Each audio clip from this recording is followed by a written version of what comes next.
What's up, guys, and welcome to another episode of the NeoVintage podcast. I'm Jabril, and I'm here with Steve. How you guys doing? And if you haven't watched this podcast before, we're just two guys that like to talk over the biggest stories in gaming, and we always like to start out with what we've been playing. So, Steve, what you been playing? So, obviously, with the quarantine and all that kind of stuff going to full effect, I've been playing kind of a lot of things. So, still, dabbling in my Animal Crossing, trying to get my village up to par. I'm not time traveling, so it's taking, a little long, but I usually 2 or 3 times a day I stop in there, get my bugs and fishes and whatever I need to do. Still, Doom is really fighting back on me, and the game's not easy. No. So it's taking a lot out of me. So I'm usually doing a level a day. So I want to say I'm like level 7. That's like halfway, because I believe there's 13 missions. So I slowly truck through that. And then my relaxed game, obviously, is still Twin Breaker. I'm trying to go for the platinum. I know last week I was very probably won't do it. But the one trophy I was worried about getting on the PS4 trophy list, I somehow popped it on the Vita trophy list. So now I got to try to recreate my magic because it's 2 separate trophy lists. Oh, which, okay. So, that must drive you nuts. Oh, so it's nuts because if I put them together, I would already have the plat. Besides that, then just a little bit of the Resident Evil 3 remake. Okay, did you beat it or did you just start it? I'm pretty far in. So I don't know how familiar you are with the story. I'm in the again, I don't know. I'm not too familiar with the original RE3, so I don't know how much they've changed. But I'm at trying to be spoiler free, I guess. The hospital scene. Yep. No, I know exactly. What you're talking So about. that's where I'm at. So I'm at that section right now. So you're actually pretty deep into it. Yeah, I heard I'm really close to it, and it's I'm really enjoying it. It is more action based. I know that's a lot of people's complaints about compared to the RE2 demo, and I know Resident Evil 2 has a bigger fan base, and people really love Leon and Claire. I enjoy Jill's as a character a little bit better. I don't like some of the character interactions do seem weaker when she's talking to that the Russian guy, and Carlos is kind of generic. I know they try to flesh him out a little bit better, but the game, I see why people don't like 3 as much when it's such action based, and the mystery and the horror that Mr. X used to present. Because RE2, Mr. X kind of just shows up in random spots and it scares you. Nemesis is constantly showing up. He is on you the whole game. He's just there constantly, and I'm like, it goes from terrifying to, man, he's super strong, to every time I see him, I roll my eyes. I'm like, oh god, again. And it gets a little bit more annoying. So I can see why it's not being held up to the same par and praise that Resident Evil 2 did last year. But I still think it's just as good in a sense. If I had him rate him, I don't like to use the point scale, but if RE2 was a 9, I would say RE3 is a 8.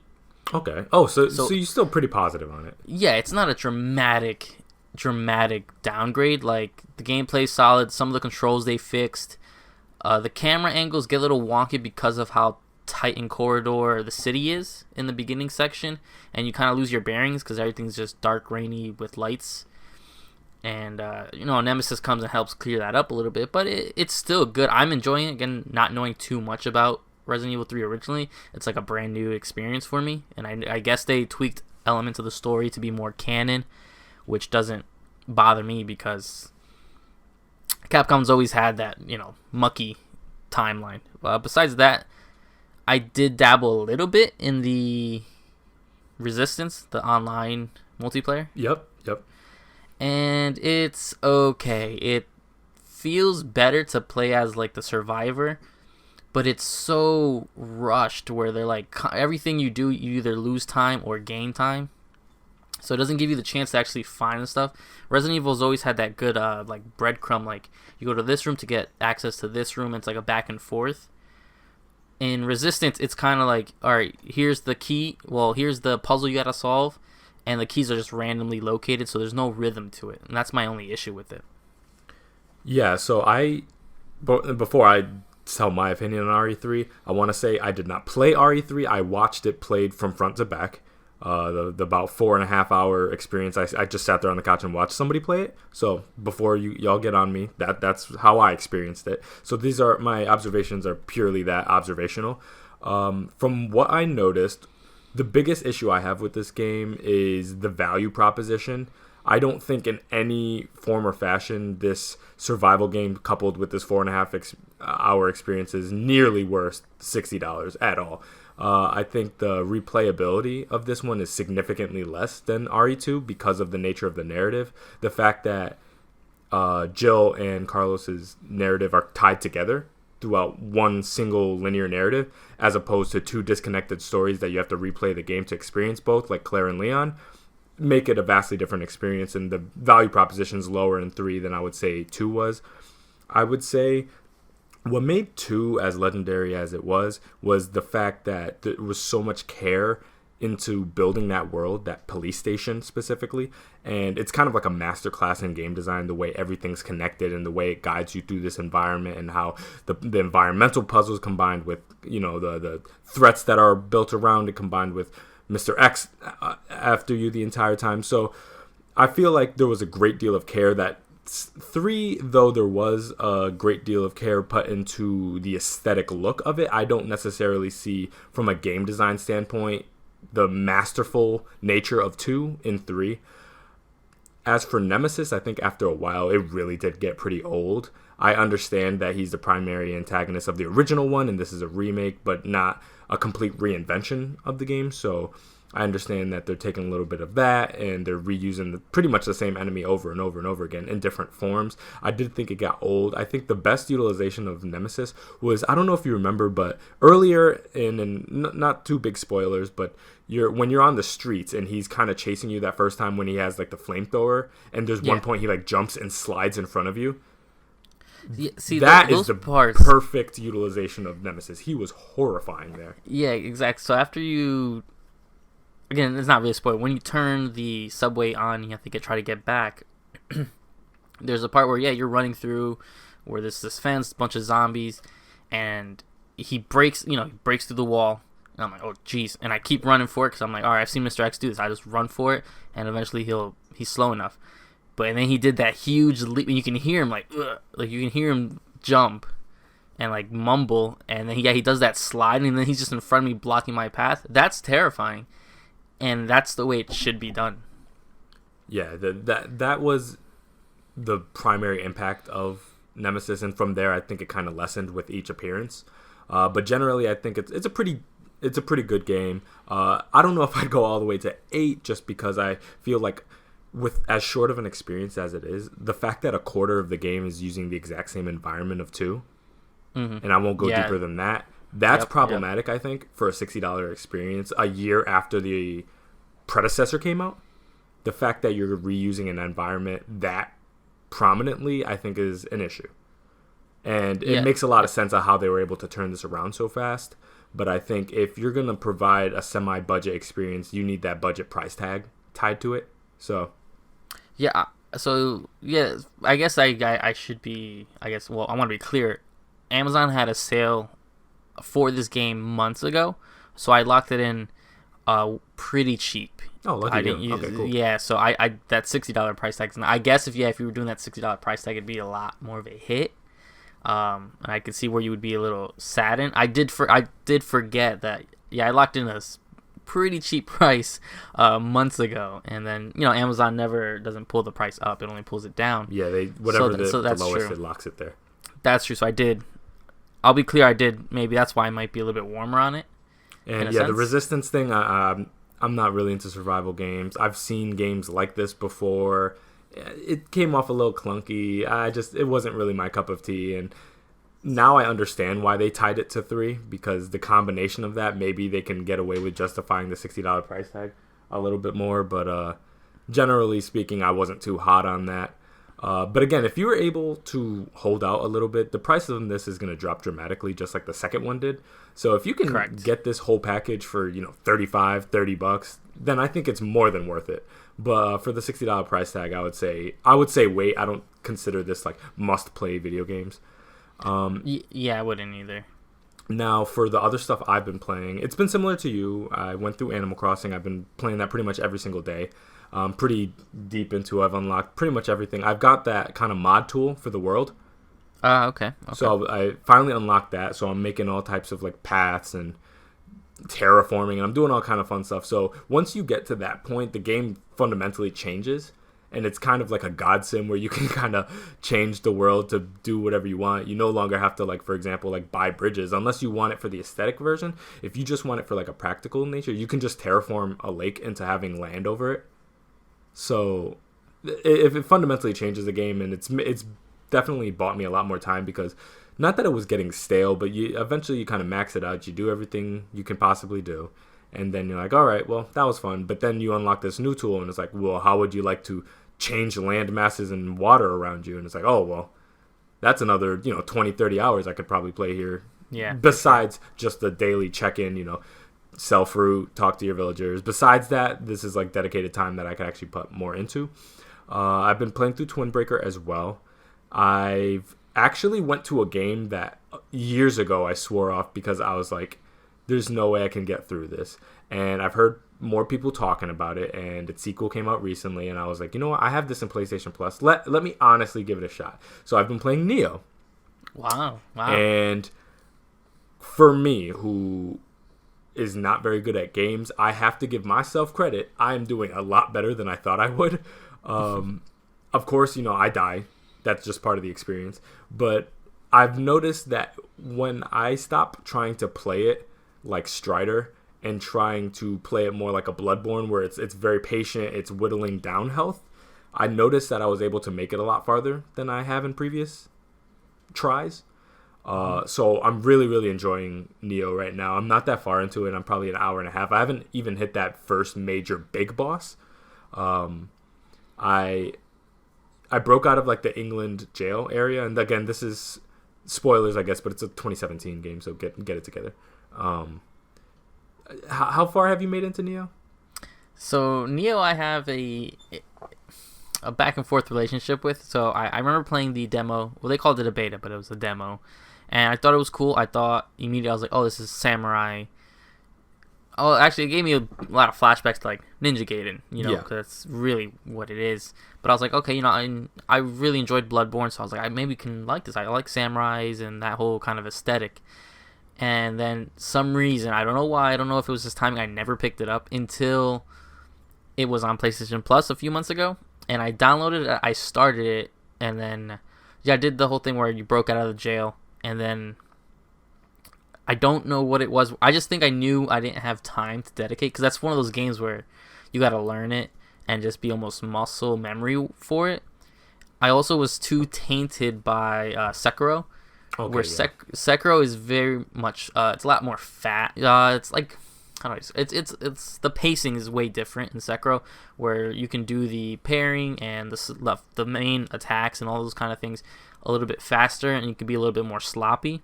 Or in Neo, I feel it's a lot more precise. Like Neo, in my opinion, Neo is just a little bit more difficult in that aspect than Sekiro was. Yeah, so Neo is kind of like a delicate balance between timing your attacks and knowing when to back off.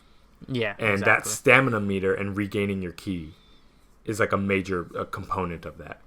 And so I found personally what a lot of the challenge is kind of fighting that urge to keep slashing, when sometimes you need to back off, you need to regain that ki so you can do another combo and let him finish his attack kind of animation.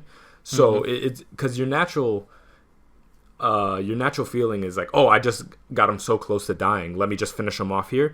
And more times than not, you won't be able to. And the last thing you want to do is to go for an attack when you don't have enough ki and your character kind of stalls for a second. And that's enough to kill you in many cases. So that's where I feel like a lot of the challenge of Neo comes from, where like Sekiro, I feel like forgiving's not the right word, because it's incredibly challenging in its own regard, but it's challenging in a kind of a different way. Yeah, for sure. That's what I was always felt between those two games. So because of that taintedness, or I was still too Sekiro feeling, I put it aside, and I will get back to it now. Maybe with this quarantine going to more full effect here, I will have more time to actually kind of just sit there and play bigger chunks of Neo. Yeah, and then the last game I've been playing is kind of like a weird one. And so yesterday as of posting this podcast, the last thing I posted was the Video Games Monthly unboxing, and one of the games I got on that was Pinbot, which, for y'all who don't know, is a game that I didn't really know existed, or I had heard the title, but I didn't know what it was, and it's a pinball game on the NES. And so I spent yesterday afternoon playing it for quite a while. And I gotta say, it's really, really, really good. Like, I did not know that there was this good of a pinball game on the NES. And so playing it now, I mean, I'm having a great time. There's like cool, like cyberpunk tech, 80s Blade Runner type animations. It's fluid, it's fast. I was worried because I'm like, with older pinball games, it can go two different directions. There's kind of like the old PC ones, and then there is something like a Sonic Spinball, which move at like 10 frames per second. But yeah, slugs. But playing this, it actually plays really, really well. And I'm going to hold out so when inevitably we're eventually able to reconnect, we can do a gameplay on this, because I think it's really fun. I think you'll get a real kick out of it. Yeah, I'm excited to check it out, because when you were... Obviously, I watched your video, so I saw it, and I was like, I've never heard of that. Yeah. And those kind of arcadey pinball games, you know, you and I love those kind of stuff. So I was like, and I meant to look it up, and I haven't. Actually, I will probably avoid doing that, just so it can be really first impressions for me when we do get to record. I'd wait till you experience it here, because it's just really cool. As soon as you boot it up and they show you like this cool animation, like there's something about that detailed 8-bit art that just drives me nuts, because it's like it's so nice looking, and so many people, they have like a very certain look of what they think NES games look like, and a lot of it, you know, like the original Marios, maybe like Castlevania and stuff like that. But like once you got into those, especially like 1990 and up NES games, you're talking about a whole different ball game in terms of like their visual look. And this one's actually on the older side. I think it's like from 88 or something like that. So to have this level of detailed art that borders on like 16-bit level definition on the NES, like I don't know how they got this to run. I have zero clue, considering the fact that there's flickering and slowdown and like these relatively simple platformers. The fact that this runs at the frame rate it does, in the level of detail it does, with a point system on the side, a whole table with flickering lights and a moving ball and paddles and stuff like that. I don't know how they did this, but it's kind of like a masterclass in like game development and how you can extract as much power out of a machine as possible. So yeah, I can't wait to show you that game. Awesome. Can't wait. All right, so I guess we could jump into the stories. The first one is a quick update. We had talked about the Modern Warfare 2 remaster possibly being a thing. And so since the last show came out, it's not only been confirmed, but it's out now. The rumor is real, and it's out for PS4. But apparently it's going to have like a month exclusivity tied to it, which, as someone who has all the platforms, it doesn't impact me. But like that annoyed the hell out of me. When it's like super short exclusivity, it doesn't really seem to serve any purpose other than to annoy people. It's not long enough, I think, to really sway people on buying it on the PS4 platform, but it's not short enough to not inconvenience people, you know what I mean? So I don't really get what they were thinking there.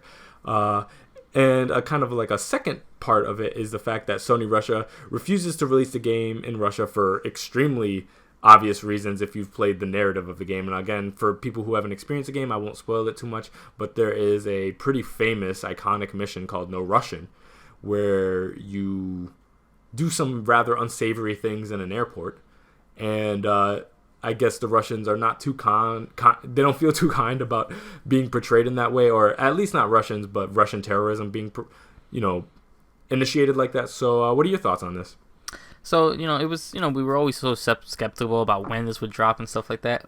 Who knew that it would be immediately? Like days after. Because the day after, I think we recorded, all the trophies were live. And this is where people were already kind of bringing up the exclusivity, because the trophies were live, but the achievements were not. And I know they kind of get tracked differently, but all the trophies were live. By that afternoon, someone put the whole gameplay up, in 4K and all that kind of stuff. So I was like, well, it exists.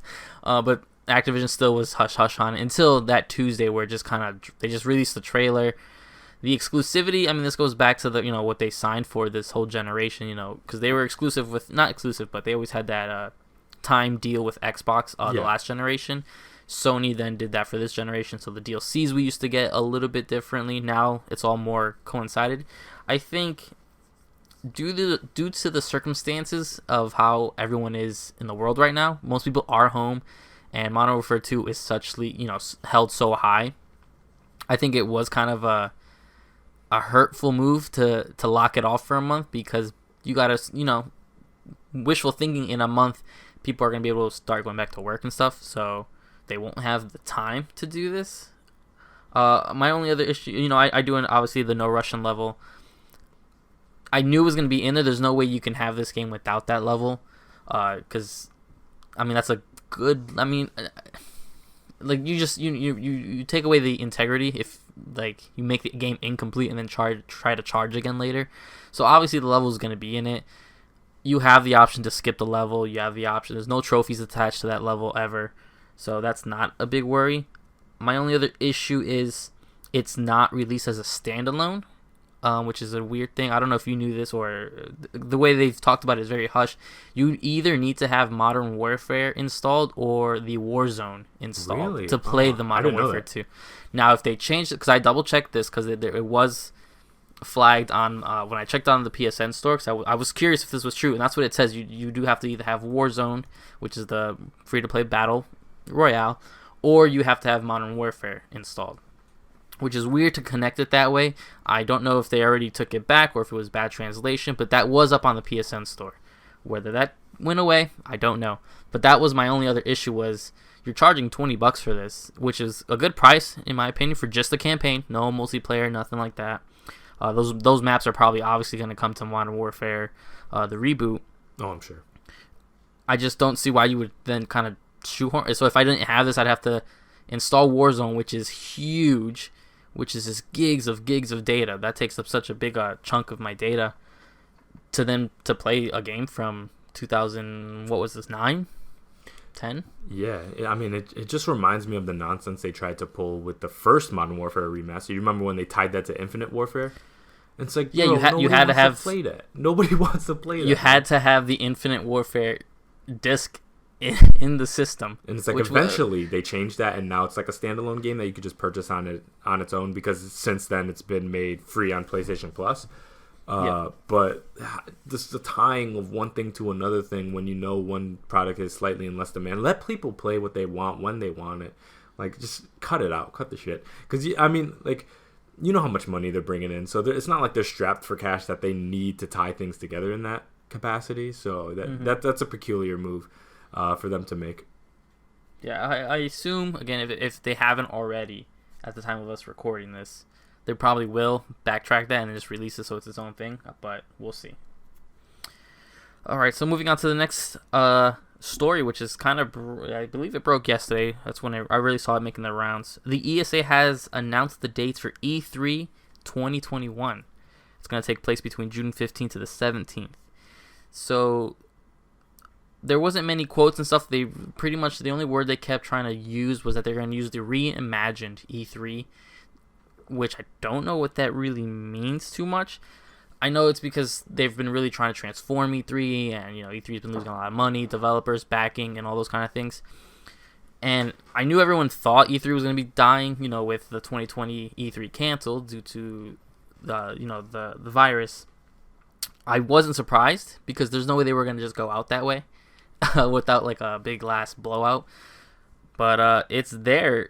E3 is coming for 2021. But they also did announce that they were not announced, but they haven't talked specifically about this year having a digital conference of any sorts, which brings in part 2, I guess, to the story that IGN has now announced its Summer of Gaming event with multiple publishers.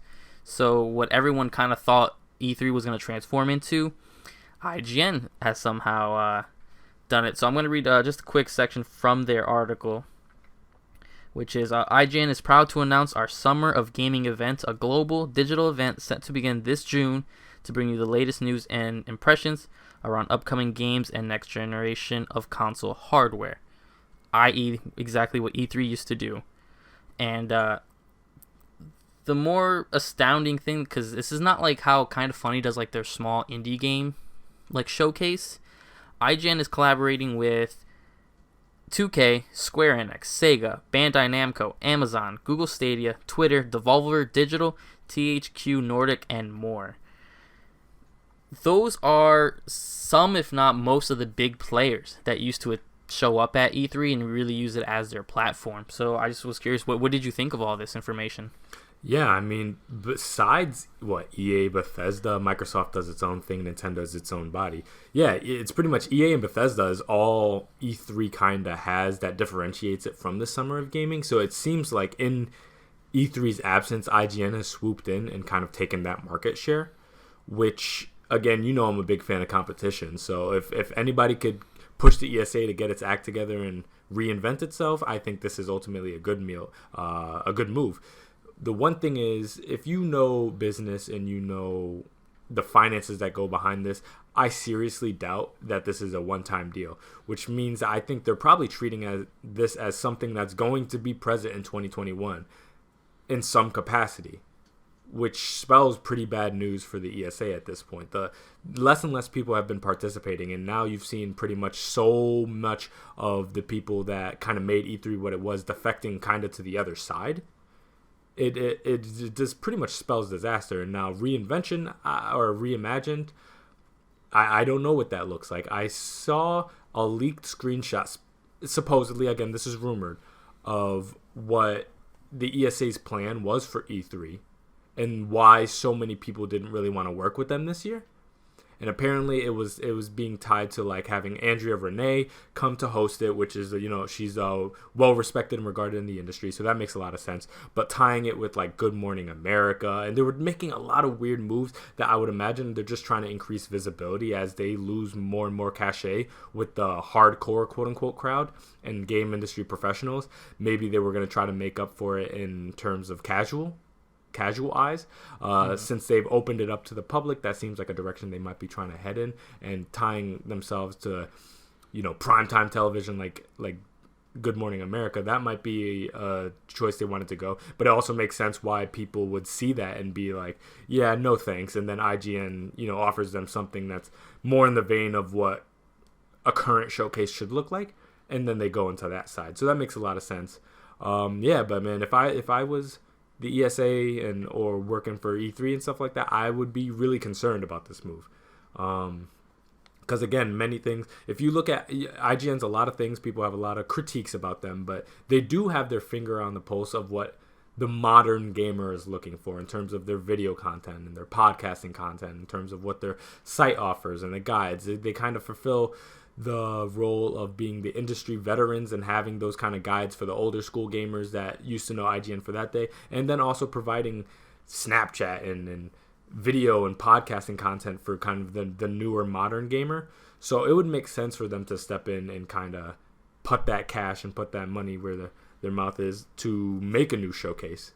And again, I seriously doubt this is a one-time thing. It very well could be. It could be just they're like, okay, well, since E3 is not going to happen, we'll sub in, we'll make something happen, and then when ESA gets it together and E3 drops in 2021, they'll back off. I seriously doubt that's what's happening, but again, I would be remiss to not say that is a possibility.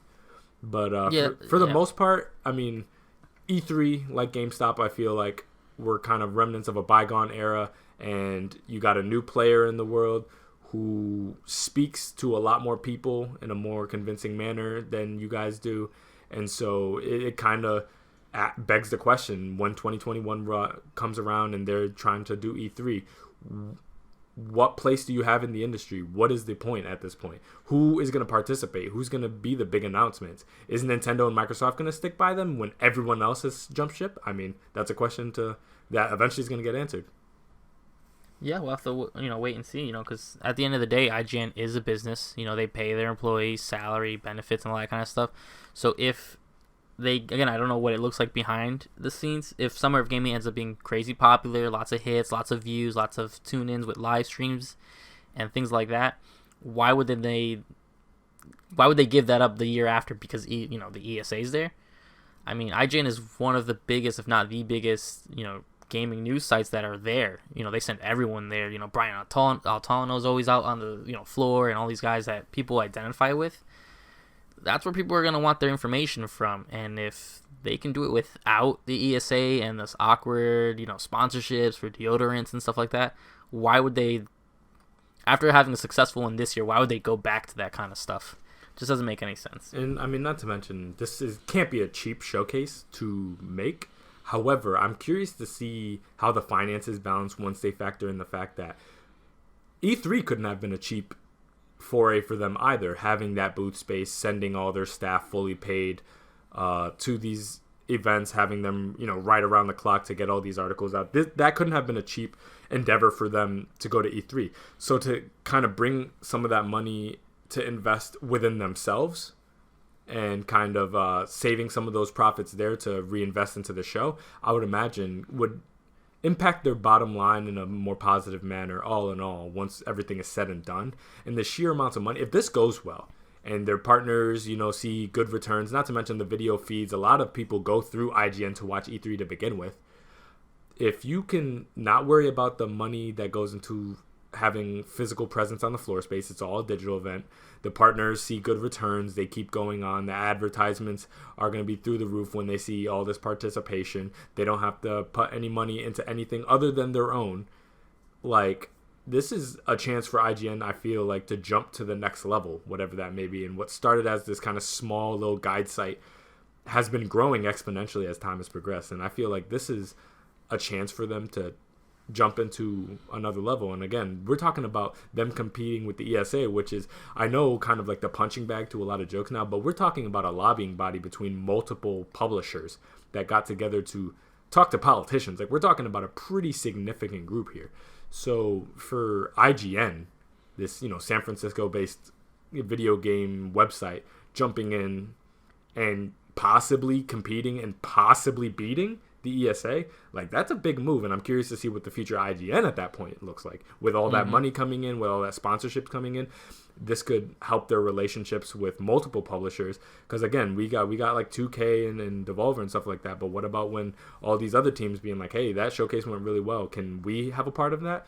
Those relationships that they're going to build from this, whatever sites maybe not, or whatever publishers maybe didn't want to deal with them in the past, are kind of forced to deal with them now.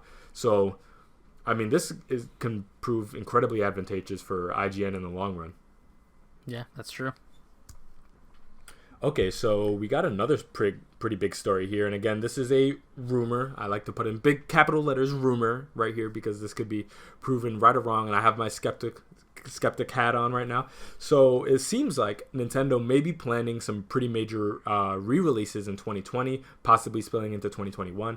So apparently multiple sources have told Video Games Chronicles that the platform holder is planning to hold an event to coincide with this year's anniversary, which marks the 35 years since the start of the mainline Super Mario series in 1985 with the NES. Rumored games include 1997's Super Mario 64, 2002 Super Mario Sunshine, and 2007 Super Mario Galaxy. And I would imagine Galaxy 2 would kind of fall into that too, along with new installments in the Paper Mario series and the deluxe version of 2013's Super Mario 3D World. So from what it seems like, the rumor is that they're trying to drop some massive collection. I don't know if these are going to come in the form of individual ports or some giant collection. I don't know how they're going to treat this, but of re-released Mario games, which people have been asking for God knows how long. It sounds like a dream come true. I seriously don't necessarily buy into it yet. Again, sometimes when it sounds too good to be true, a lot of times it is. But again, with Nintendo, you never know. Of course, when they asked Nintendo to comment on this, they gave us the classic meme-worthy response: we don't comment on rumors and speculation. So, Steve, are you buying this? Well, this is where it comes. It's because this is exactly what I want. I feel like it's not going to happen. It is a little strange that on my Nintendo Switch I can't play Mario 64. I can't play Sunshine. The Galaxies, I've yet to play the Galaxy games truly from start to finish because of it's stranded on that hardware. I don't believe this they're gonna do something for the 35th anniversary. I can see them maybe doing a collection because they did. They ported All Stars on the Nintendo Wii for one of the anniversaries. Came in a nice little red box, and it was gold and stuff like that. That was the 25th, right? I think so. I believe that was the 25th anniversary. So they did pile up those, but those games are kind of available on the Switch. To due to the online service. So it'd be nice to have that not attached to those in a sense. Now I just don't see them porting these 3D games over to the Switch. I would love to be wrong, but I just think this will this can either go two ways. Like, they're not going to do it and people are going to be sad, or they are going to do it and they're going to start printing money, because you got to assume then the Legend of Zelda series will be next. People are going to want Ocarina and Majora's Mask pretty quick, and everyone wants the Wind Waker HD, Twilight Princess HD that was stuck on Wii U, the forever rumored Skyward Sword. I just think this is something they should do. I don't believe these rumors much because nothing's kind of leaked. Nintendo's been super quiet with their directs, even that little mini direct they did a while ago, or it seems like a while, maybe been 2 weeks ago. There wasn't much information. They don't have a big game plan for 2020 really, and into 2021. These would be big titles to use as to fight back a little bit on the cusp of Xbox Series X and the PlayStation 5, because these are games that are held. I mean, I know some people who say Mario's, the two Galaxy games are legitimately perfect Mario games. I, again, haven't been able to experience that myself because they won't put it anywhere else. So I would love to. I would even love it more if it was one giant collection. They probably are going to slowly leak these out. The only one I can probably pretty confidently say will happen is the Super Mario 3D World Deluxe version. Oh yeah, no doubt. Because that's one of the few Wii U titles still stuck. That, and I believe like Game & Wario and Pikmin 3. I think are the only games that have not resurfaced. In Nintendo first party, this is about 3 left. I believe those are the only ones, because obviously everything else has been brought over. That's the only one I can almost confidently say that will probably release this fall. I'd love to be wrong. This sounds great. I remember you and I discussed really quickly because I wanted to save it for the podcast. It just sounds too good to be true. I don't believe it. That you're going to give me Sunshine, not on the GameCube. They've never done anything with Sunshine since they released it. Like, they didn't put it on Wii. I mean, you could play it backwards compatible, but it wasn't on Wii. It wasn't on Wii U. It isn't back in any form, so... Yeah, and I have problems with this because, not to mention, the Galaxy game specifically, that can't be a straight port because, again, it had the motion controls baked into it. Now, are there workarounds on the Switch where they can do that, where you can calibrate the controller into the center of the screen, and that can kind of like mock motion controls, kind of like World of View did? Is there workarounds? Yes. But, again, if they're able to get Galaxy, that opens everything pretty much on the Wii to being ported. And I think Galaxy has the same reason for coming over, the same reason that Skyward Sword has. The fact that these are not games that you can simply just take the motion controls out and replace it with normal traditional controls and play. No, in Galaxy, it is a fundamental part to pick up all the different collectibles around you, is that most motion control little star piece you have with the wand. So just they would fundamentally have to rework this game on a top to bottom level to get it back.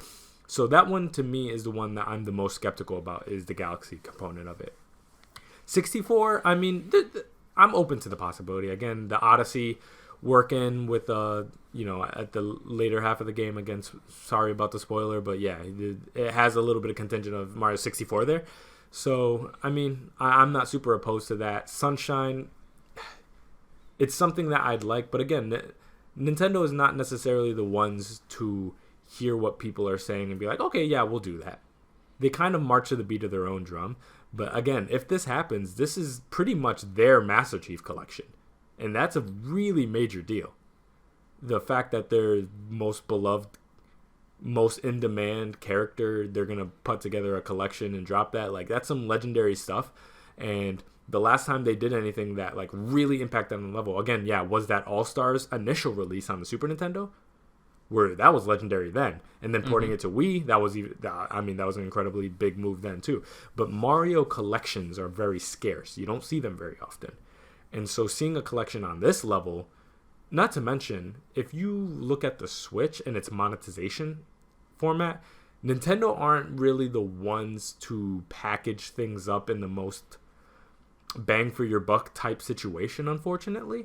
When you look at Switch things and the Switch tax, everything's kind of broken up piecemeal. You'll have the DMC collection on the PS4 and Xbox, but when it comes to Switch, you get DMC 1, wait some time, DMC 2, and then DMC 3, the special edition. So when there's an opportunity to monetize something in a broken up format, publishers and Nintendo included tend to take advantage of that the most they can, because Switch fans and specifically Nintendo fans have proven time and time again they're willing to pay it in a way that maybe other consoles they're not. So could these Mario games come back in some capacity on the Switch? Sure, maybe eventually. Are they going to be grouped together? I doubt it, because if they can make way more money selling them separately, you're pretty much guaranteed that they're going to do that. So I seriously doubt they're going to give you 3 to 4 major 3D Mario games for a single price. It would be the nicest thing they've ever done, but I seriously doubt it. Yeah, I don't believe it either. I mean, again, it's not that I don't believe it, it's just history's shown us not to expect this from them. No, but again, I'm sure, are well aware of the fact that if they did anything remotely like this, they tomorrow can announce, hey, Mario 64, the exact same game, nothing adjusted, maybe, a little up-res to match on the Switch screen. But yeah, just Mario 64, going to be on the eShop next month, $60. There's going to be some people who will be like, wow, $60 for a 90s game? That's crazy. But okay. And they're going to buy it. I would not. Absolutely not. I don't know how they could justify that. Oh, they've justified less. I get it, but what price was Captain Toad when that came out? That's true. And that's an isometric puzzle game on the Wii U that people like a lot, but there's not that much bang for your buck there. They charged the same price again when they re-released it on Switch. No, I do understand, because Mario Kart 8 Deluxe was $60. Exactly, yeah. Captain Toad was actually, that I believe was $50, because it was always a discounted price or whatever. But yeah, everything that was ported over to Switch was charged another $60. So when I have do you believe seen a budget Mario title? Mario specifically. That's my issue with it. This is their bread and butter right here. I'll make an angry rant. I don't know what you want me to do that. If they try to charge $60 for Mario 64, I just can't believe it. And again, let's not pitchfork them and indict them yet. They haven't done this. I'm just making a prediction that if they're gonna try to extract as much money as possible with these re-releases, if this happens, and as they well should. I mean, hey, they're a corporation. Make your money where you can. And if the market will tell you what they're willing to pay, and if they're willing to pay it, then charge them it, whatever. But I mean, I seriously doubt. I think we can at least agree. There's no way they bundle all these games together for $60. There's no way. Absolutely not. Absolutely. I was, when I heard this rumor, I assumed. So, again, it sucks that I assumed this way, but 3D World Deluxe Edition will probably be a full $60. I assumed that they probably would put 64 and Sunshine together and charge $60, and then the 2 Galaxies together and charge $60. So they're at least bundling them that way. Yeah, that's possible. And then whatever they do with the Paper Mario series, I don't know what they're going to do with that. That would be a new title, and that's going to be a full 60 too. That'd be a full 60, yeah. So that's how I assumed, and I mean, I don't know, you got to at least fluff it up. I mean, put some artwork, take some cues from the Mega Man collections and the Castlevania and most of the Konami collections that have all come out for $15. And they're excellent. And they're excellent. They usually have like 10 games in them for like $15, $20. I mean, I get it's Mario, but come on. But yeah, you gotta fluff it up somehow. I don't know how. Give us all this documentary and stuff like that, because that's what the stuff people do enjoy. So that's what you would have to do to try to convince me for that much. And I'd like to sit here and be like, listen, hey, if they charge too much and they're being unfair about it, I'm not gonna buy it. I'm gonna speak with my wallet. I'd like to think that. But Super Mario Sunshine is one of my favorite games of all time. Yeah. And ultimately, keeping it honest, as much as I hate to say it, what they charge for it is what I will buy it for. Unfortunately. The moment that's out, I am buying that, period. And it's like, I'd love to speak with my wallet, but these are just such high caliber games. We're not talking about some chump, Bubsy 3D type games. No, we're talking about legendary, some of the best games of all time. And so ultimately, Nintendo is well aware of what they can get away with. And Nintendo fans have proved that they may not have the deepest pockets, but they'll get the money somewhere, because they're paying for re-releases of re-releases of re-releases for the 6th time for, I mean, what, they're charging $20 and stuff like that for the NES games as recent as, what, the 3DS? Yeah. And now they have this virtual console situation. But again, even that offering is fairly limited in terms of Nintendo first-party games. So that's true. That's true.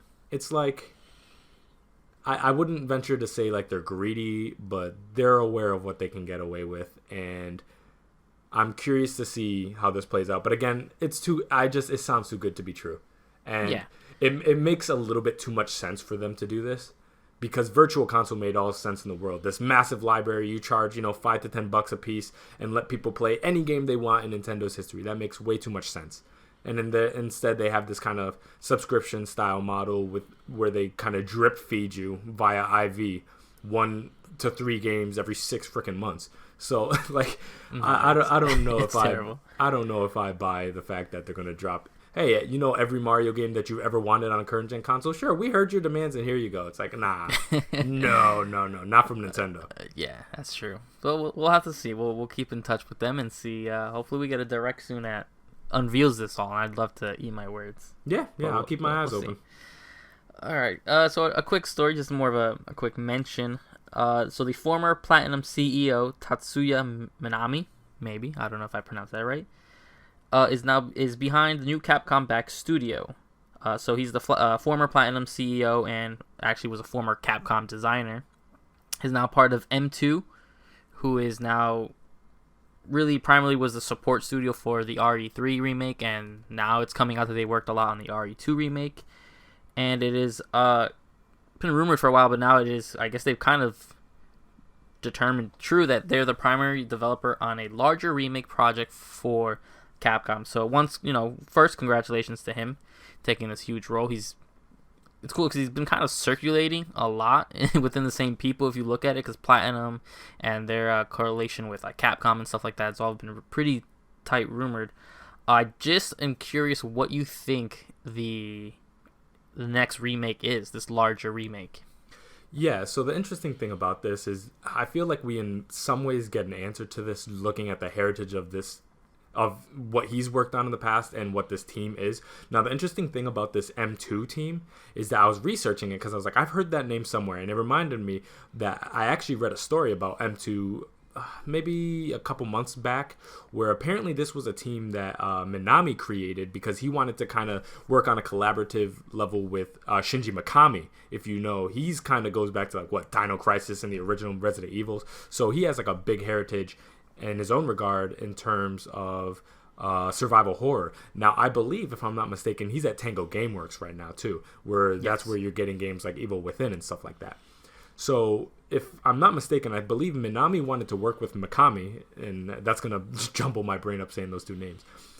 So that's why I think the name M2 comes from, is the two M's, Mikami and Minami, working on some kind of survival horror thing. They're working on a whole bunch of remake. He did, or at least his team did have work done on Resident Evil 3. Through the credits, you could find him, or at least his team. So he had some connection to RE3. So this is already kind of, happening. This is not like a future projection of like, oh, he might be working with Capcom on working on like Resident Evil in the future. Like, this is already kind of happening. Mm-hmm. So the natural thing I would assume is it's probably going to be something Resident Evil related. I would imagine maybe they're putting him to work a little bit on 8. I don't know. Again, Capcom's kind of a peculiar studio. They had a lot of misses for a long time, and now they're in a good place where they're starting to have some hits. But I wouldn't necessarily write off the fact that they might make some really weird choices and choose some really weird properties to bring back. I wouldn't completely write that off. So it's hard to say. Again, his work at Platinum tells me that maybe he'll bring some of that expertise with him and kind of diversify what Capcom's outputting right now too. And it could be very well a new IP, a Platinum style IP, maybe a survival horror game with more fluid action, possibly. Again, this might be this is super speculation. But again, when you look at like Platinum's heritage, you look at what he's worked on specifically as a designer on, going back to those days at his time at Capcom, the fact that he worked on RE3, That means he still has some degree of connection to survival horror. He came from Platinum, which has shown their abilities. It tells me maybe Capcom's trying to diversify the feeling of their games, and maybe they're going to tap into something survival horror, but something offering new, like a more fluid, fast-paced action game, because something slower and plotting is kind of stepping on our Resident Evil's toes. So that's my guess if I have to guess. It's something probably either a new IP or they're putting him on Resident Evil. I don't know if they're going to remake 4, because I know the 1, 2, 3, 0 remake thing is kind of like taking the most unplayable games of their back catalog and bringing them to a place where you can experience the 7-game saga in a more fluid way, or 8-game if you count 0.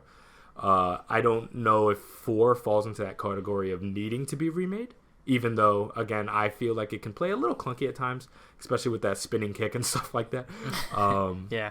So I think there's a pretty good reason why that can justify being remade, but I don't know from their perspective that it needs to be remade. It's on current gen consoles, up-res, nice and clean, when 2 and 3, the PlayStation 1 versions, were not brought to current gen consoles in any capacity.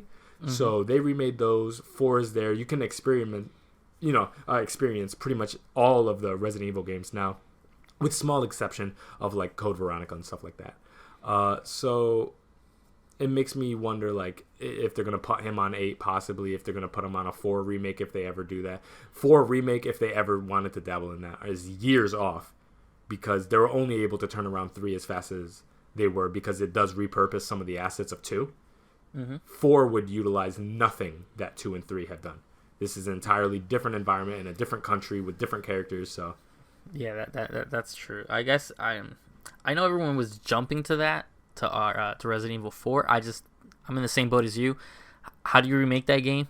Besides making him to be able to shoot and walk at the same time, what else would you really edit? And smooth some stuff out, but they keep upraising. They upraised it for PS3 and 360, then they put it on PS4 and Xbox One. It was like on iPhones, it's on Switch, it's on PC. So I just don't think that's the game that you can remake to an extent, because it's the constant up-resing and stuff like that. Yeah, I guess it has a current gen presence right now. Whether people like the package or not, it's there. You can get it on disc physically. Yeah. It's not even just a digital thing. It's physically on PS4 and Xbox One. So I don't think that. I remember, I don't know if I read this just kind of through the weeds, but they did confirm it's not a Dino Crisis remake, or Capcom said they weren't gonna do one, or they were interested and they haven't started. I just don't see. I mean, Capcom has such a giant library that who knows what they could pull out of the. I'd love to see just. I don't know. Well, obviously, Beautiful Joe is something I would love to see a complete remake of. More of a port actually than a remake, because I think those games play perfectly fine. I guess touching them up a little bit would be good. And a guy from Platinum makes a lot of sense making a Beautiful Joe type game. Yeah, so that's what I got from it. I said, imagine that they did a collection and then released Beautiful Joe 3, something like that, or Column, stuff like that. So we'll see. I mean, it probably won't wait too long before they announce it, or at least tease us for it.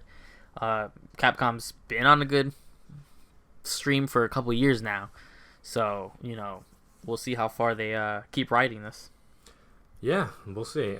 So another big story right here is The Last of Us 2 being delayed indefinitely. Sony has announced that it's delaying the launch of Last of Us 2 indefinitely, saying in a tweet that the global crisis caused by the coronavirus is preventing us from providing the launch experience our players deserve. Now, I saw a lot of confusion as to why this was being delayed. From what I understand in the reading I've done, the game is mostly done. The main reason why they delayed this was the lack of the ability to deliver a physical offering of this game. And so a lot of people are obviously upset by that and be like, well, why are you going to let the physical copies hold up people when you could digitally distribute it? But then I'll tell you to look back at the story we talked about last week with Sony working with the ISPs to slow down the internet and trying to lessen the load of people downloading digitally and lowering the speeds, which since then I've experienced myself downloading Neo, how much slower it is. It's very noticeable. So it makes sense why they're like, the last thing they want to do is drop a first party, one of the most in-demand games they have to offer, completely digitally, having people download a 70, 80 gig game all at once, it would be disastrous. It would be shooting themselves in the foot compared to what they were trying to do last week, despite what you might think about that option. They're obviously trying to push it in a different direction. So it seems like if Sony cannot guarantee that there's going to be some kind of physical presence to lessen that internet load right now, they're not going to push it, which worries me because that pretty much guarantees, Ghost of Tsushima is going to be impacted by this. Any other unannounced games that Sony may have had before the PS5 launch is going to be impacted by this. So, yeah, man, this is going to have big implications going forward.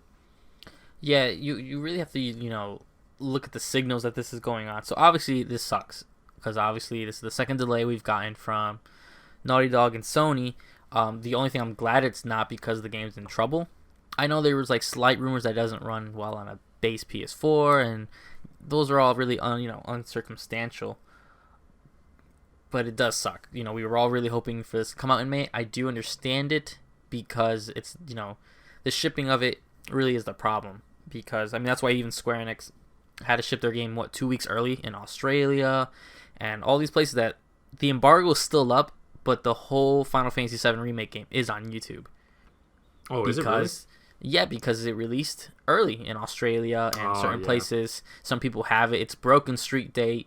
If you were to find it in store, certain places, I even saw, I don't know how, but I did see certain GameStops already selling it kind of under the table. So that'll probably get shut down pretty quickly. But it's because they can't control the shipping.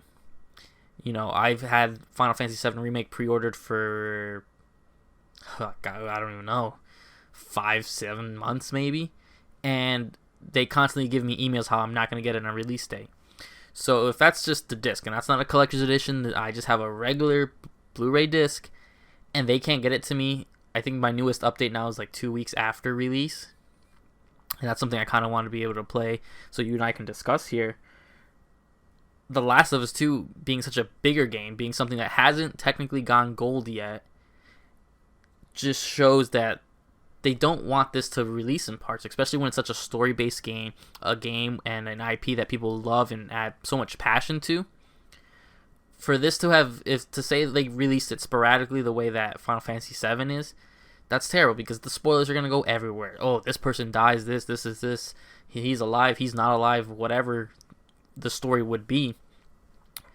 For that to be leaked and someone posting it in a random Twitter page would be horrible, and it'd be gut wrenching for me to go look at whatever PSN deals and someone posting blah blah blah dies, and I'd be like, come on, And really, this is just to control their game. And looking at the signals that they're gonna give us, this is obviously gonna probably be better for Ghost of Tsushima if Ghost doesn't get delayed. If Ghost of Tsushima does not get delayed, because I know they're kind of projecting that by that time things should get a little bit back to normal, I think it'll be okay. I think it'd be good for that game because nothing's around it. They don't have their two big titans kind of going head to head, and each game gets to breathe. I think this kind of plays in a little bit more to the PS5 being delayed, because if you're going to delay the PS5 this fall but release The Last of Us, well, now you soften the blow. Because, yeah, sure, Xbox has Halo Infinite, quote-unquote, still on track to come. But Halo Infinite is not anywhere close to what The Last of Us is going to do for the ecosystem and for gaming in general. Yeah, it makes me wonder what their strategy going forward is going to be in the way that, do you hold Ghost of Tsushima in place with its June release date and then kind of alley-oop and throw Last of Us maybe into August, for example, and just have it go Ghost then Last of Us? Or is the entire timeline shifting downwards? So does that mean that Ghost is going to launch later in the summer and then Last of Us maybe in the fall? I don't know what this looks like. I don't know if they're going to just, or maybe are they going to push everything down and keep Last of Us first and Ghost? But I don't know what the strategy is going to be right now, because everything is just in a mess. Nobody knows what's launching. We don't know when this is going to recover. We're all assuming that, by the summer months, this is all going to be resolved and everything's going to slow down. Well, two things about that. One thing, we all assumed that it wasn't going to get this bad to begin with. and that the game industry wasn't going to be impacted. You remember those conversations where it's like, oh, no way that it affects next gen. I said that myself. And then look at us now. I mean, half the country's freaking out of work, and the entire world's like shut down right now. Not to mention there's economic implications of that. Like we talked about next gen, it takes time for people to recover. So just because maybe the coronavirus crisis has slowed down, that doesn't necessarily mean that you could just immediately launch a game. If you want it to sell, you better give people a chance to recover financially. So it just makes me wonder, like, just because the crisis stops, there's probably going to be at least a month to 2 month buffer before things start comfortably being rolled out. And games that are way farther off, like an Avengers and maybe a Cyberpunk, may remain unaffected. Maybe. But everything that has gone before that point can be thrown, indefinitely back. I don't think that means that necessarily we see Ghost launch in 2021, because again, there are financial realities that these corporations need to see something back. They need to see some capital generated with all the money that they burned creating these products. So I think these are still going to be 2020 launches, but I don't think you can necessarily sync up the launch with like this theoretical treatment or vaccine arrives. I don't think that's necessarily the case. I think you can add a month or two after that point, when everybody gets back to work, when people start building a little bit of savings, when people start paying off their bills again, when people are able to do that, then you could launch your game. But I think it's going to honestly be a while. And I think most of these games that we're looking at now that are getting delayed are probably going to be fall games at the very earliest. Yeah, again, I guess we are more of a wait and see. And I think that's what also they're using Ghost of Tsushima as their wait and see chip, because they did announce their other, I know your game of the year coming out, Iron Man VR. Oh please. Was also delayed. I that was like, I think that was moved to like May 10th or May 15th, whatever it was. Yeah, they can keep that. In some reason, that's weird that they bundled The Last of Us with Iron Man VR. Yeah, that was strange, right? With the announcement, they're like, yeah, both of these things. And it's like, one of these are not like the other, but okay. Yeah, because when I originally saw the headline, it was like Sony delays two titles. I was like, oh man, Ghost and Last of Us. Then I opened Iron Man VR. I was like, that game looks bad anyway. Oh yeah. So I think they probably purposely didn't say Ghost was going to get delayed. I guess they're maybe doing wait and see. Because I guess sometime, we were a month off from the launch of Last of Us, so maybe sometime in May, about a month before, they can kind of read the tea leaves if it's going to be a good time to launch it or not, and then they can push it as well. So I guess that maybe that's what they're kind of doing with Ghost. Maybe they have a little bit of play now because, they understand, everyone understands what's going on. So I guess that's my only guess, is why Ghost wasn't delayed initially. Is because if they had the breath to even tell you Iron Man, I didn't know Iron Man VR was even going to be physical. I thought that was a digital only game. Because that made no sense. Why would you delay an only digital game? I guess that's my guess anyway. Is that they're using Ghost of Tsushima as a placeholder when the time comes. If they know things are still bad out there and people don't have the money to spend on it, then they'll use that then they'll delay it. Furthermore, because of the state of everyone's in financially. Yeah, and the confusion I have is if they don't have enough physical discs for Last of Us, a game that was going to launch in May, they sure as hell don't have enough discs for Ghost that was going to launch in June. That's just simple production pipeline logic. And I'm just looking at Sony in conjunction with the rest of the corporations and industries that we're seeing right now, which is everybody's calendar schedules are shifting downwards. Everybody across the board, every single movie. And like, even if you look at like the MCU, for example, the Marvel Cinematic Universe, they pushed everything down, and now something that was going to launch in, I believe, May, Black Widow, is pushed down to November, and everything else is pushed into 2021. That's how they move as a block. Everything is shifted down. They keep the same order, they keep the same spacing in between each thing to give the marketing teams and all the financial institutions that are tied to these launches, they give them times to work the same magic with the same schedules. They just move it farther down the year, pretty much. And I don't think Sony's necessarily that big of an exception. I think if Last of Us is being delayed indefinitely, even though it's not on that announcement sheet, I think that by proxy makes Ghost of Tsushima being delayed indefinitely, in my view. And I think it makes sense. Whenever Last of Us comes out, a month, 2 months after is when Ghost will come out. And I think they'll keep the same schedule, same intervals, same marketing things, just later in the year. That's my guess. Now, maybe they just didn't want to announce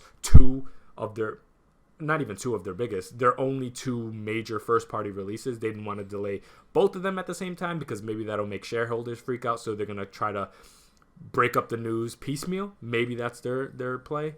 Because it seems like Sony's kind of in a minimization or minimizing game right now to calm shareholders. They're like, oh, don't worry, next gen is still coming out on time, when they know that they're not in a position to even say that because we don't know what the future holds. And it's pretty abundantly obvious they didn't have the parts before this crisis happened, let alone getting the parts now. So they're not in a position to say when they're going to launch next gen. They're sure as hell not in a position when they could comfortably say when they'll have these discs to launch these games physically. So it's probably, I feel like we as consumers are getting caught up in headlines to people that are not us. I think these headlines are for the shareholders to keep everybody from dumping their stock because they're like, oh crap, Sony's not going to have any capital coming in for how long? Oh hell no, I'm out of here. So they're probably being like, oh no. Yeah, we're moving Last of Us 2 and Iron Man VR, but next gen and Ghost of Tsushima, yeah, don't worry about it. Even though they know damn well in the back of their heads, they're going to have to move these. It's not even something negotiable. So, I mean, I remain optimistic. I'm hoping for the best. I can't wait to play all these games. But like the rest of the industry, everything's kind of on hold and in stasis right now. And I don't think Sony's any exception. Yeah, of course. So, going to the last story of this week. A sad one, but I guess it's kind of one we all saw coming. Konami has an update on all those rumors that Sony was going to buy their IP, or they were going to sell their IP to Sony and stuff. So we have an official response from them. They have said, we are aware of all the rumors and reports, but can confirm that they are not true. A Konami representative said, I know it's not the answer your fans may want to hear, but it is what it is. We all saw this. No one was really putting stock into this. It's weird that right before this broke, sometime during the week, it switched from Sony was buying the IP to Microsoft was buying the IP. Yeah, I saw that too. I was like, why would you guys do that? They're not having a bidding war. Also, Castlevania's like, the main IPs that they were selling was Metal Gear, Silent Hill, and Castlevania. Castlevania is too hot right now to let go of that IP. I don't know why you would do that. I would actually double down and make a new Castlevania game. Netflix, the Netflix series crazy popular. They just, confirmed a season 4 coming. I don't know what anyone else expected. They're not going to sell it. They still make Castlevania, Silent Hill games. They're just pachinko machines and weird spas and stuff they do in Japan. iOS game too for Castlevania. The iOS games and stuff like that. That's true. So it sucks. Yeah, I think Konami may be trying to turn it around at some point. I think from what I can see, they're kind of trying to take lessons from Capcom. Capcom started making all these Mega Man collections. Konami started making their, collections, Castlevania and the Contra series and all those other, collections they're doing to kind of put honor to their IPs and stuff like that. We got the Symphony of the Night and Rondo of Blood collection. So they're aware and they're selling pretty well from my understanding. You will probably get one of these titles soon. It's not going to be from Sony. It's not going to be from Kojima. I don't know why anyone thought Kojima would go back and do one of these titles.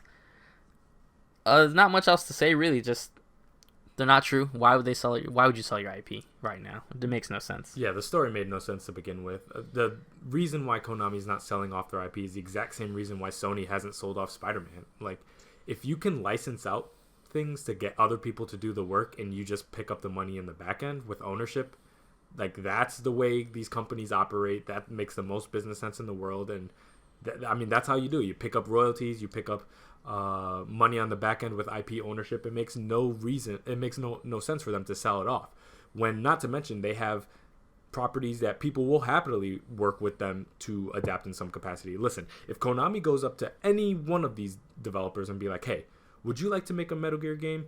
We have like a 70-30 or a 50-50 profit share. You guys make the game, and then there you go to go. Any people in the industry would jump at that. So why in hell would you sell it off when what? So a Metal Gear game or a Castlevania game can come out in the future and Konami makes zero money off it? Konami, the people with pachinko machines and freaking laundry places in Japan? Hell no. They're going to find a way to make money off that. And just because the format in which they deliver it is unconventional and pretty much not seen by American eyes doesn't mean that it's not making them money. Believe me, Castlevania is making them money right now, even though you haven't seen a mainline console Castlevania game since Lords of Shadow. That iOS game is probably bringing them a little bit of money. That for sure, them licensing the IP out to the Netflix show certainly made them a little bit of money. Metal Gear Survive was probably, they lost a little bit of money on that realistically. But yeah, when inevitably a new Metal Gear game comes out, despite who makes it, whether it's made Konami internally or they just license it out to somebody else, it's making them money. So they're not going to sell it off. And at least we have an answer now and the speculation can stop. Yeah. The next rumor will probably be like Nintendo's buying the IP. Yeah, let's take it easy, guys. Yeah, I actually saw that. I saw people saying, "Oh yeah, Nintendo would be the one to buy it," and it's like, what? No, So what are they gonna do with that IP? They don't know. They don't know what. Rabbids? Yeah, no. They don't know what to do with Bayonetta. They barely know what to do with Bayonetta. What are they gonna where's do with Bayonetta 3? Where is that? What happened? You remember that was announced 2017? That sounds so long ago, and They've said nothing about it. We've got nothing. We have that same screenshot, that little ball with the purple 3 in it or whatever it was. I mean, they can't. That was gonna be a 2018 game since they can't. They can't get their own IP. We still have no Metroid on the Switch. Yeah, that was weird because they showed it off. I remember they showed off Bayonetta 3, and we got the 1 and 2 collections on Switch. So I naturally assumed, I'm like, oh, okay, so this is gonna be a late 2018, 2019 at the very latest game. And then, yeah, Metroid got pushed off, and I was like, well, we haven't heard anything bad about Bayonetta. That should be coming. And now, fast forward, we're into 2020. With this whole crisis, nobody's launching anything. So I'm like, wait, is Bayonetta 3 going to be like a 2021 game? Like, holy crap. I didn't think she's still this kind of relevant game... then? I guess it is what it is. These games are not, incredibly ambitious unless they're completely reinventing. They're not open-world games. They're linear hack-and-slash DMC-like games. But Platinum is busier now than ever. Oh, yeah, they're pumping up. So they might have been like, yeah, we'll get to Bayonetta. But first, let's get Wonderful 101. Oh, yeah, because that's what everybody wanted. But yeah, listen, I'm not going to crap on Wonderful 101. No. I mean, maybe I'll try it. If that's the thing, I think that launches in May, possibly at the moment. Well, it was at one point. I mean, I don't know if it still is. But we'll see. All right, so you want to get into the loose topic? Yeah, so loose topic coming off of last week that we did the retrospective kind of look back at the PlayStation Vita because of its life cycle pretty much being over. We were doing also, like you announced last week, we were doing it moving forward for a couple of the systems. So this week we are doing an Xbox One retrospective look back, kind of fond memory discussion. So the Xbox One and me have a weird relationship. I had full plans to buy it at launch. Then they said it was going to be $500. And I immediately said, I'm not going to buy an Xbox One for $500 a week after I dropped $400 on a PlayStation 4 plus the camera, extra control, games, and warranties and all that kind of stuff. So my experience to kind of look back at the Xbox One goes back to everyone's favorite meme was the announcement and the showcase of the Xbox One, which I'm sure you know as well as I do. It was Call of Duty and sports. Was the all-in-one machine. From the original announcement of the name, I thought it was terrible. I was like, Xbox One? I was like, we already have an Xbox One. This is the third Xbox. Why would you? Then they're like, the all-in-one machine. And I'm glad they dropped that tagline pretty quick. The shoehorning of the Kinect, which people didn't really like the Kinect the first time besides playing like Dance Central and a few other little games on it. And the Kinect wasn't that much more powerful. The always online thing, it was mainly just the terrible leadership. If you want a offline machine, it's called the Xbox 360. How do you talk to your customer base that way? Yeah, Don Matrick was terrible. I just don't understand that. No one said that you can't go out there and say, you don't like my new machine because it's always online. Well, yeah, play your 10-year-old Xbox. What do you mean? Why would you say that to the people who, this is a circulation. You make good products, I give you money for them. Don't tell me to screw off, pretty much. So, it was a weird time. And, it did release shortly after the PS4. I did not get my Xbox One until months after. I want to say it was maybe February after they launched. It was February, March time. Because they had no real exclusives, any titles I wanted to play besides Dead Rising and Killer Instinct were the only titles I wanted to play. So I did get it a couple months after. And I initially do remember unboxing it and just lugging that big VCR looking box, just putting it down next to, at the time I still had my PS3 and my PS3 Slim, my PS4 nice and slim, my Xbox 360, which was nice and small, was the latest model, and then I just had this weight, just putting it on my thing, and everything about it was terrible. The original updating was terrible. And the original, menu was really bad. It took forever to load games. The Kinect would constantly turn on in the middle of the night and scare the crap out of me. The lights would start flashing for no reason. And it was just such a bad experience. And I was like, this is not worth for me to play Killer Instinct and Dead Rising. Because, Halo 5 wasn't near production, near the end of production. And it wasn't, I still remember when you first came over and you were like, you asked me what that giant big black box was. And I was like, yeah, that's the Xbox One. And your face to this day, I will remember it. That you look so sad, and to be like, that, that, and I was like, yeah, all the wires sticking out of it. The Kinect was always in the way. So and I sound so negative, but the launch of the Xbox One was so terrible. They finally did turn it around at some point. Obviously, when you got like Phil Spencer and all these other guys coming out, really trying to do repairs and controlling all the messages. We got. Started getting decent games. We had a lot of flops. So you had Recore. You had another Dead Rising game that came out of nowhere. Halo 5 was very lukewarm. But they started turning it around and putting the services there. Game Pass, the Xbox, the Xbox connection was always good with Xbox Live. Game Pass and Game Pass Ultimate, and they really started looking at it as a platform to play the best games, and they started working on that hardware where it counts. Because you got to remember, the rumors right up to the launch of these systems was the PlayStation 4 is stronger. The big game that was used was, I believe, was it called Rise? Was that weird Viking-looking game? Yeah. That game ran at, I believe it was 900p. 900p, yeah. At launch, the Xbox couldn't do 1080p. Yeah, it couldn't do 1080p, and PlayStation could. And when you're people, I don't know what Sony could have. Couldn't have asked for a better launch. This system's $100 cheaper and it's more powerful. Xbox look like jokes. They look like their first party games were not up to snub. And besides certain things, Killer Instinct looked great and all that kind of stuff like that.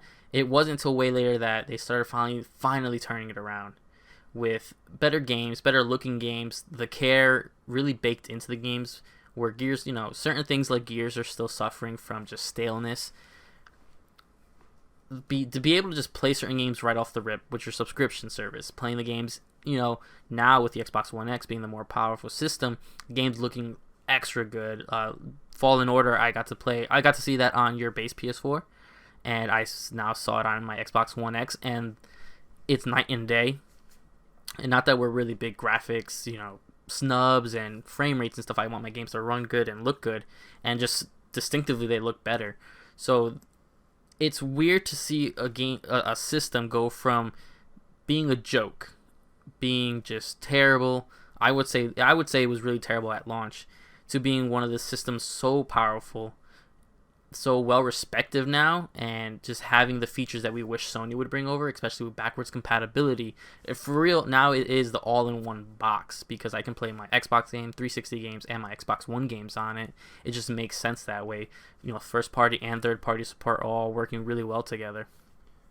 So what's your kind of look back and remembrance of the Xbox One?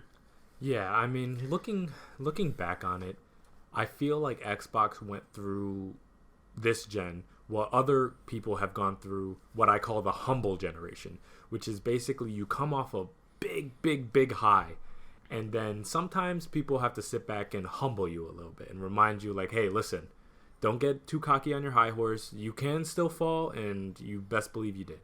It happened to PlayStation during the PS3 generation. It happened to Nintendo during the Wii U generation, and I believe it just happened to Xbox this generation, where they were coming off the 360. They were like the industry leaders, and yes, they ultimately got outsold, but we all understand that generation. They dominated for a long time, and they came into this generation basically, instead of listening to gamers, telling the gamers what they want, which is like, hey, we know what you see in over there with PlayStation, and you want all these different things, but here, how about some Call of Duty Sports TV? Call of Duty Sports TV. Don Matrick, he's telling people, hey, listen, if you want and not always online, yeah, go to the 360. Like, they're just not listening to consumers, and consumers quickly let them know that that's unacceptable, and eventually they were able to course correct, and thank goodness for Phil Spencer. Like, I mean, he deserves infinite credit for kind of, at the very least, changing the PR. I know he's not sitting there on the bottom level coding for the Xbox. I know that's not him doing it, but in terms of just like PR spin and marketing and stuff like that, he course corrected to a point where, yes, by the end of the generation, I think they have a really, really good console. Now, to give people a little bit of background, I didn't jump into the Xbox One until last year, so I got to experience the console pretty much at its best. Day one, I had an Xbox One S. I didn't have the One X, I had the One S, but it's a beautifully designed console. Beautiful, nice white finish on it. It's slim. Its form factor is amazing. Ventilation's clean. I got Game Pass Ultimate, so I got the online thing and all of the Game Pass library day one.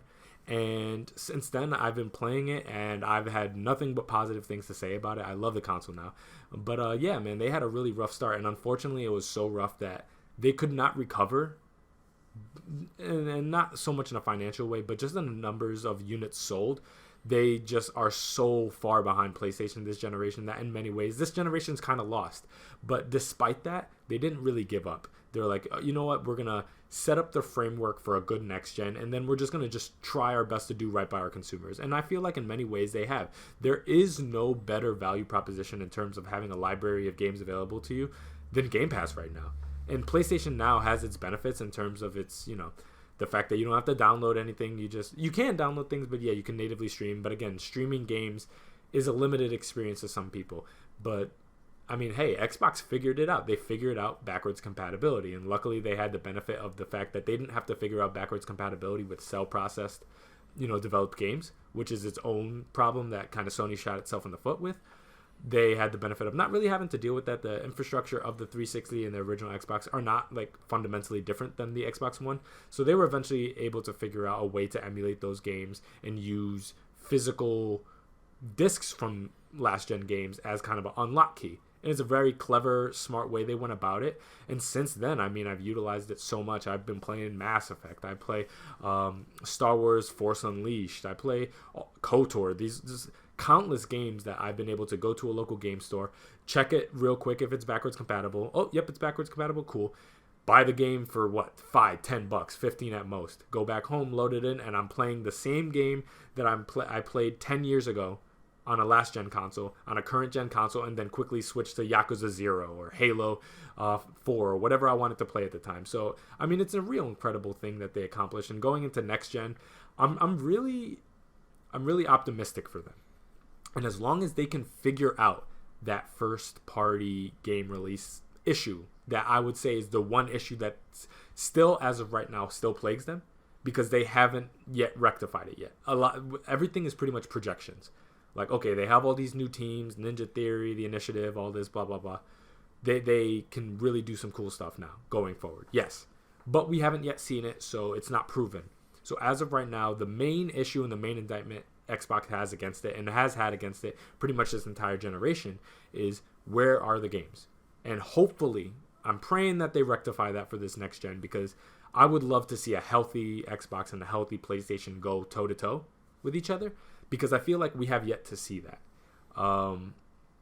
Because when the original Xbox, the PS2 was dominating. They were brand new to the space. With the 360, they dominated, but the PS3 shot themselves in the foot. So Sony wasn't in the best place they could have been.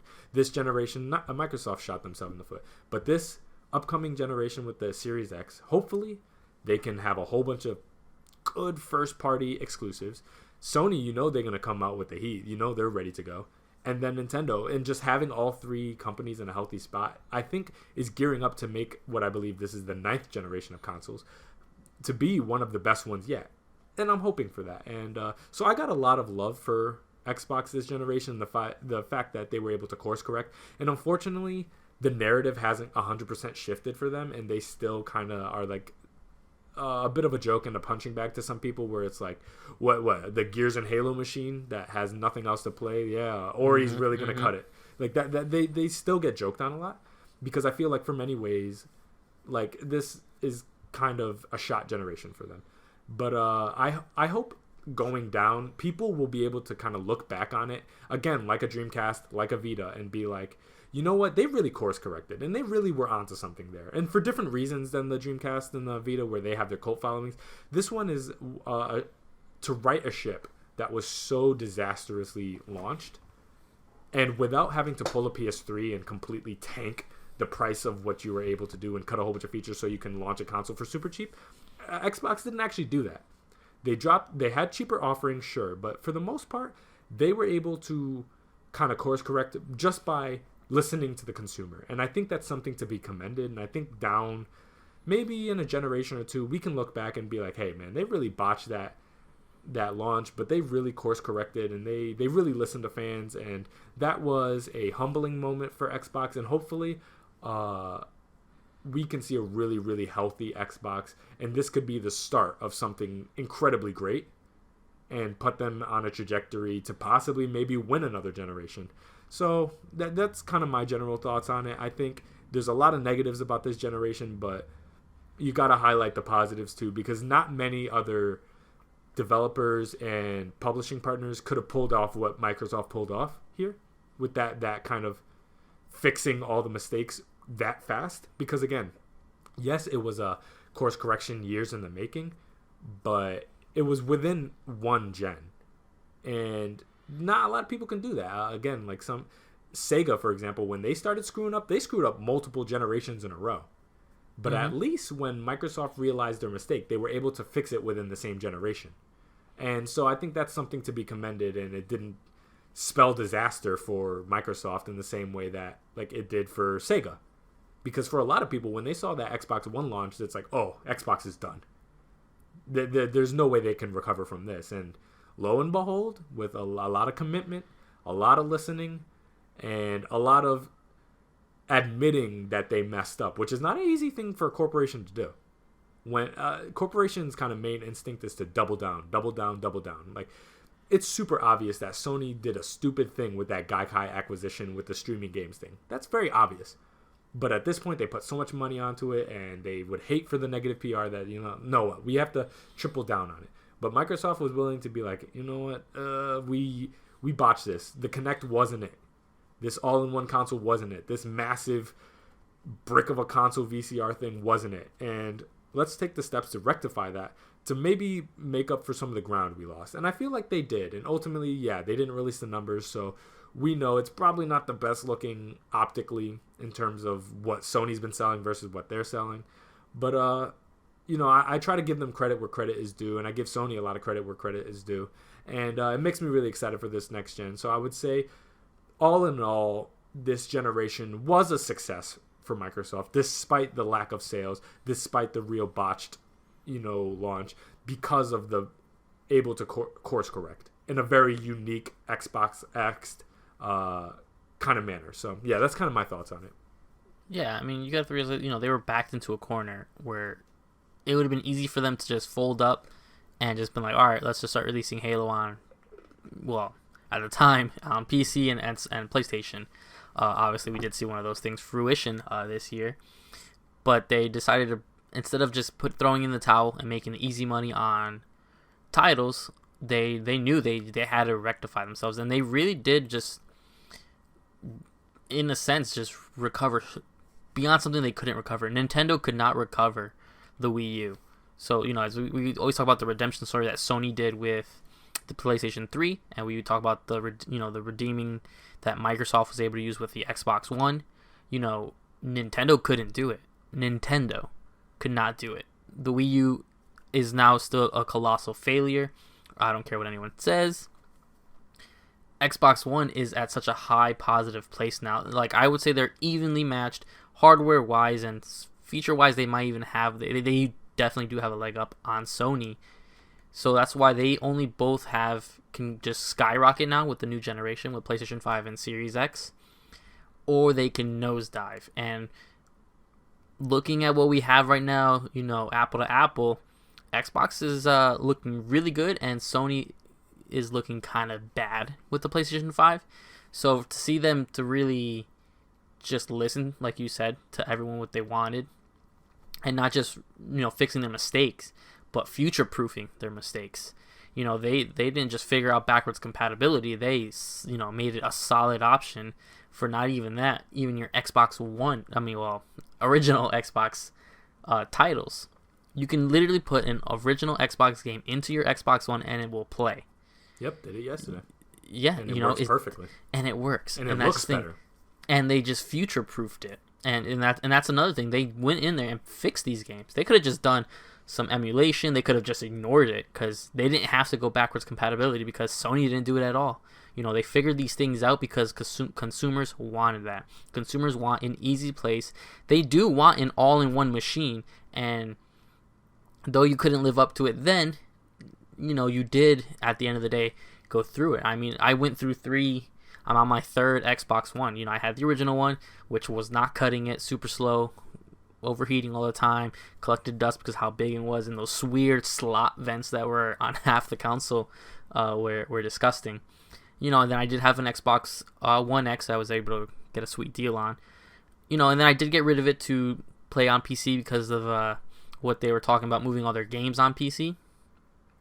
But when they started bringing up the backwards compatibility, the ease of the backwards compatibility, the be able to transfer between Xbox Ultimate Game Pass on PC, the fact that I can play Gears 5 on my Xbox One, my new Xbox One that I have, and then go on my PC and continue my save on Gears and most of the Halos, well, not all the Halos, but most of these games, that my save just transfers. I don't have to import my save. I don't have to do anything. I literally just sit down and hit play, and it brings everything over to my PC.